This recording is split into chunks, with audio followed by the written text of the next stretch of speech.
I've told myself this story so many times that I almost believed it was harmless, that it was just something from the past, something that no longer had power over me. But power doesn't disappear just because you stop looking at it. For years, I lived two lives, one that people saw and one that existed only inside my head. This is the part no one ever noticed. From the outside, my life looked fine, not perfect, not glamorous, but stable enough to avoid questions. I had a job that paid the bills, a relationship people described as solid, a routine that made everything seem normal. Normal is a powerful disguise. Every morning, I woke up at the same time, same alarm, same shower, same coffee cup, same version of myself staring back from the mirror. And every morning, I made the same silent promise. Today, I won't think about it. I broke that promise before breakfast. The secret didn't start as something dark. It didn't feel dangerous at first. It started as a thought I couldn't finish, something unresolved, something I kept circling but never named. I told myself it was curiosity. I told myself everyone has thoughts they don't act on. That was true. What I didn't realize was how much energy it takes to keep a door closed when something on the other side is pushing back. My relationship wasn't broken in a dramatic way. No shouting, no slammed doors, just quiet disappointment that grew heavier with time. We stopped asking each other real questions. "How was your day?" became a formality. "What do you want?" was replaced with "What's for dinner?" Love didn't disappear. It thinned out. And in the space where love used to be loud, something else started to echo. I noticed it first in small moments, how my attention drifted, how certain thoughts returned when I tried to sleep, how I felt a strange pull towards something I couldn't explain. I didn't talk about it. I didn't write it down. I buried it under responsibility, work, chores, plans, anything that kept me busy enough not to listen to myself. But silence has a way of amplifying the things you refuse to face. The first time I realized the secret had teeth was the night I stayed awake next to someone I loved and felt completely alone. I used to believe that as long as I didn't act on it, the secret didn't matter.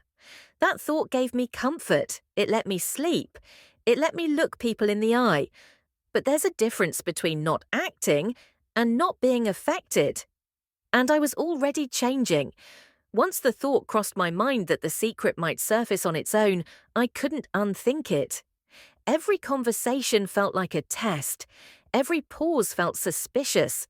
Every question sounded loaded, even when it wasn't. I started listening for things that weren't there, a tone, a look, a hesitation. I became hyper-aware of everything except myself. I didn't plan to let it grow. I didn't invite it in. But fear has a strange way of feeding the very thing it's trying to avoid. The more I tried to suppress the secret, the louder it became. Not as words, as pressure. I noticed it in my body before my mind caught up.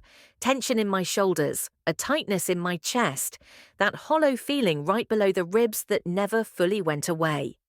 I was exhausted, even on days when nothing happened. That's the cost of constant self-monitoring. At some point, the secret stopped feeling like a single thing. It became a lens.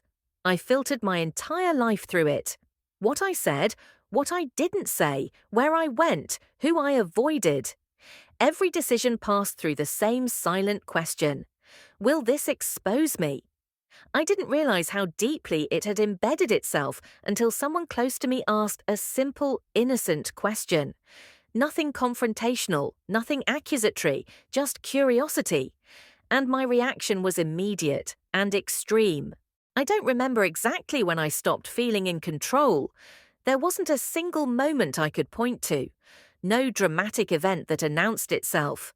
It was more like waking up one day and realizing the steering wheel wasn't responding the way it used to. I was still moving, but I wasn't fully driving anymore. The first real crack appeared through someone I never considered a threat. That's how it usually happens, not through confrontation, through familiarity. They noticed small inconsistencies, Things I brushed off as irrelevant, details I assumed no one was paying attention to, but they were. It started with a comment, something casual, something said without malice, a reference to something I didn't remember sharing. I laughed it off, made a joke, changed the subject. Outwardly, I looked calm.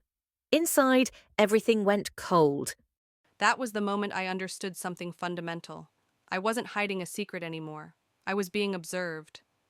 And observation changes the rules. I became more careful, then more rigid, then more unnatural.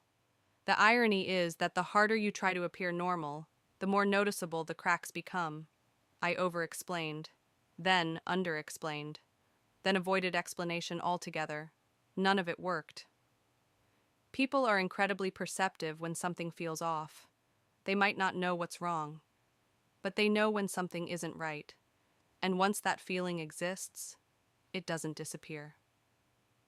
I started replaying conversations again, but now with a different purpose. Not just to manage guilt, but to identify damage. There's a strange calm that comes right before everything changes. Not peace, not acceptance, just exhaustion so deep that fear loses its edge. That's where I was when the secret finally stopped controlling me.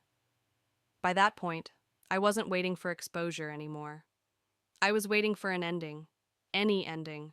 Living in suspension had become harder than facing consequences. Every day felt like a pause that never resolved. Every interaction carried weight. Every silence felt heavier than words. I had reached the point where continuing as I was no longer felt like survival. It felt like slow disappearance. The moment didn't arrive the way I imagined it would. There was no dramatic confrontation, no raised voices, no shattered objects, just a quiet opportunity I almost ignored. A conversation that started like so many others, ordinary, unassuming. And yet, something in me knew this was different. They asked me a question, not about the secret, not directly, but about me. They asked if I was still happy, if I still recognized myself, if this life still felt like mine. And for the first time in years, I didn't have a prepared answer. Silence stretched between us. Not the protective silence I was used to. This one felt exposed. I felt my chest tighten, my throat close. And then something unexpected happened. I stopped resisting.